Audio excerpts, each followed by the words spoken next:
last session we have explained the advantages of internet in the chapter 4 the internet and introduction. ठीक है, उसमें हमने कुछ advantages देखी थी. कौन कौन सी थी? न्यू इन्फॉर्मेशन में क्या था कि आप इंटरनेट के थ्रू नई नई इंफॉर्मेशंस गेन कर सकते हैं या सर्च कर सकते हैं. Okay. Next is art and entertainment में क्या था कि जैसे पेंट है, MS पेंट में आप वर्क कर सकते हैं, आर्ट अच्छी बना सकते हैं, अपने मन की ड्राइंग कर सकते हैं, कलर्स फिल कर सकते हैं. एंड एंटरटेनमेंट जैसे कि आजकल ज़्यादातर बच्चे घर में क्या करते हैं कि गेम्स खेलते हैं, वीडियोस देखते हैं, तो वो क्या है आपका एंटरटेनमेंट. ठीक है, बच्चे क्या आजकल बड़े भी ज़्यादातर क्योंकि घर पे ही सारा काम हो रहा है, कहीं बाहर नहीं जा रहे हैं, तो उनका जो जिनके पास टाइम बचता है तो वो क्या करते हैं कि मूवीज़ है, पिक्चर्स हैं, मूवीज़ हैं, गेम्स हैं, वीडियोज़ हैं, डिफरेंट टाइप की चीज़ें देख करके या न्यूज़ देख करके अपना एंटरटेनमेंट करते हैं. ठीक है. फिर है सोशल नेटवर्किंग में मैंने आपको बताया था कि जैसे व्हाट्सएप, ट्विटर, फेसबुक, इन सब पे आप मैसेजिंग के थ्रू सोशल नेटवर्किंग क्रिएट कर सकते हैं कि आप लोगों के साथ जुड़े रह सकते हैं. ईमेल्स में क्या है, आप अपने मैसेजेस भेज सकते हैं, रिसीव कर सकते हैं. ठीक है, कोई भी मैसेज है, इनविटेशन है या एप्लीकेशन है या किसी भी तरह का लेटर है, वो आप किसी को भी अपने कलीग्स को, फ्रेंड्स को या रिलेटिव्स को थ्रू ईमेल भेज सकते हैं. ऑनलाइन शॉपिंग में बताया था मैंने आपको कि इंटरनेट के थ्रू आप घर बैठे ही शॉपिंग कर सकते हैं, जिसमें आपको कहीं बाहर जाने की ज़रूरत नहीं पड़ती है. आप ऑर्डर करते हैं, सामान आपके घर में पहुंच जाता है.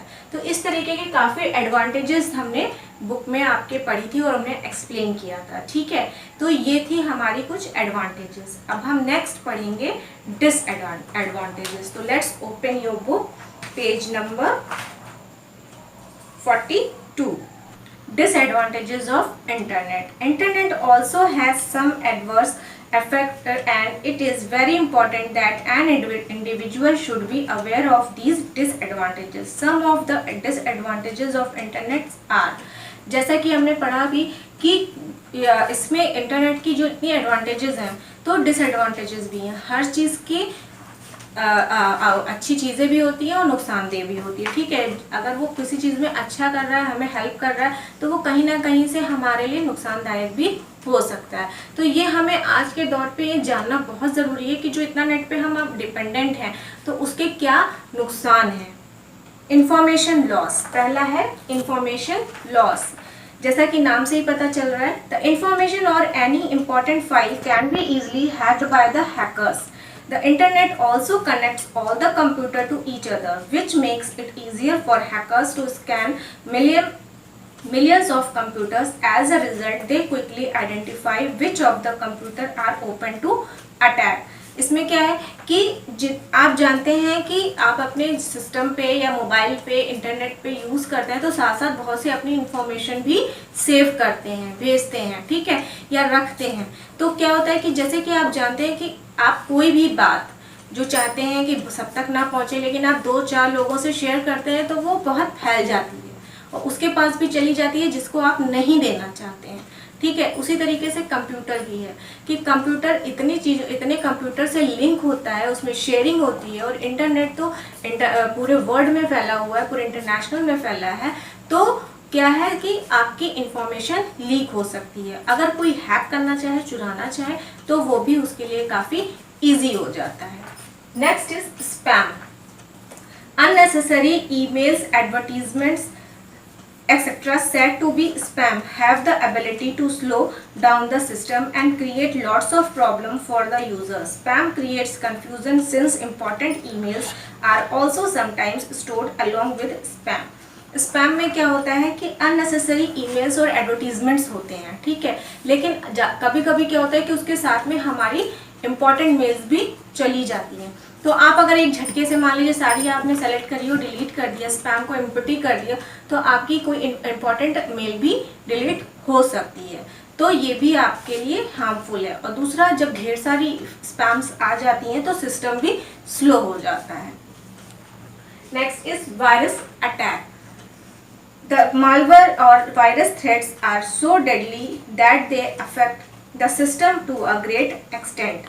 Virus immediately deletes all the important files from the computer and finally the system crashes down.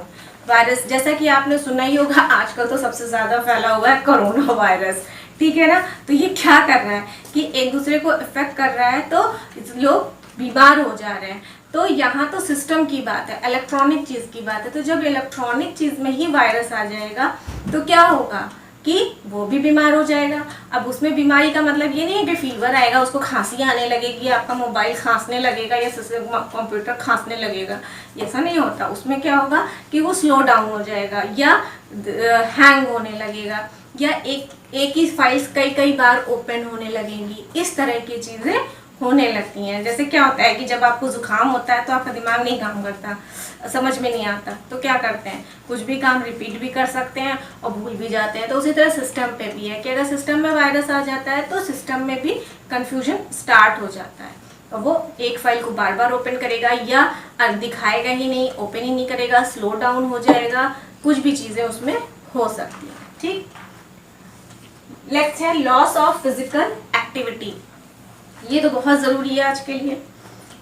इसमें क्या है, playing outdoors is essential for the proper growth and development of children, but nowadays they prefer playing online games and connecting to people online, which has adverse effect to their health.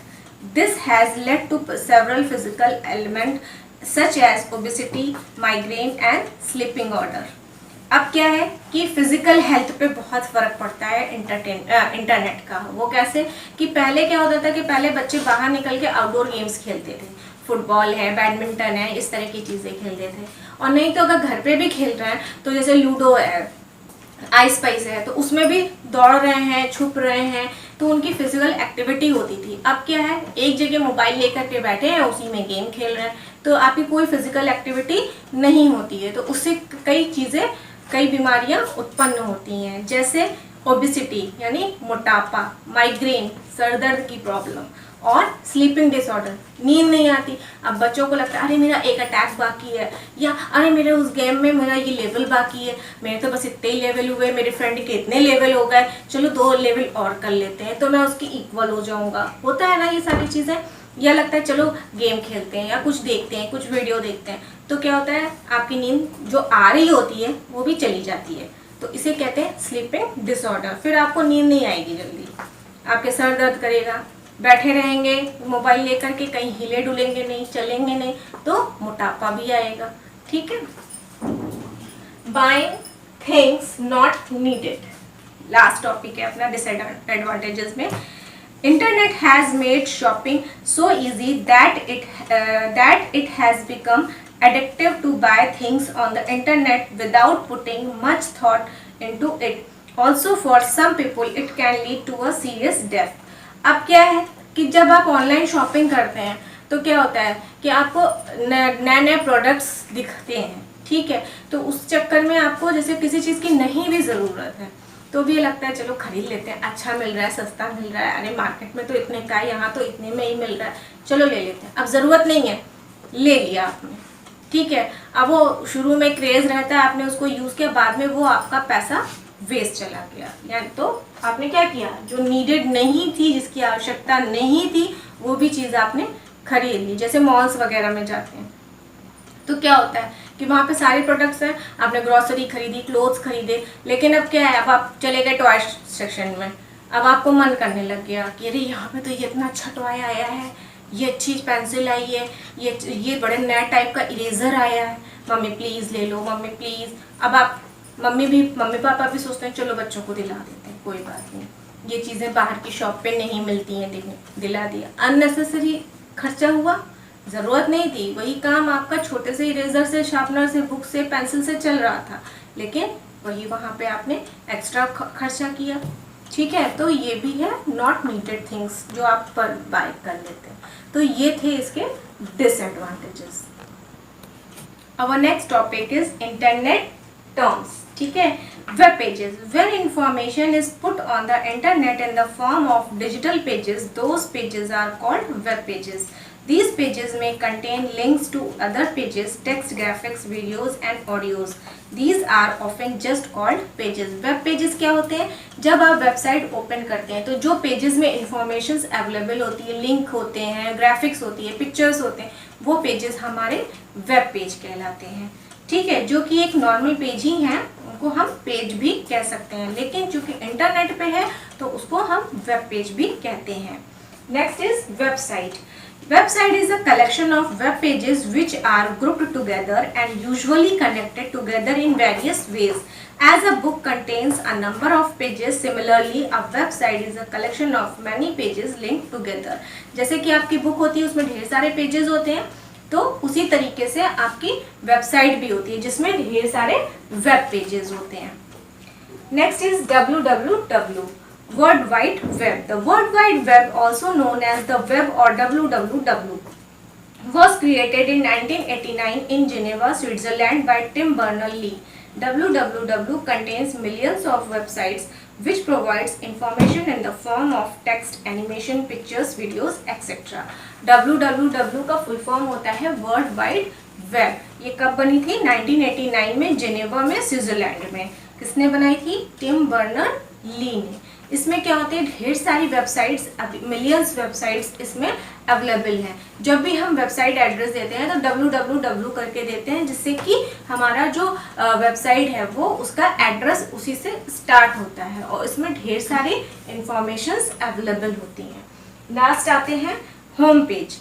Each website has a main page which contains information in the form of text, pictures, animations and videos. The first page of any website is called the home page. जैसे आपकी book है, book में पहले index होता है, तो index में सारी चीज़ें दी होती हैं कि इस बुक में क्या क्या है, कौन कौन से चैप्टर हैं, किस पेज में है, तो वो इंडेक्स होता है. वो एक तरह से आपकी बुक का होम पेज है.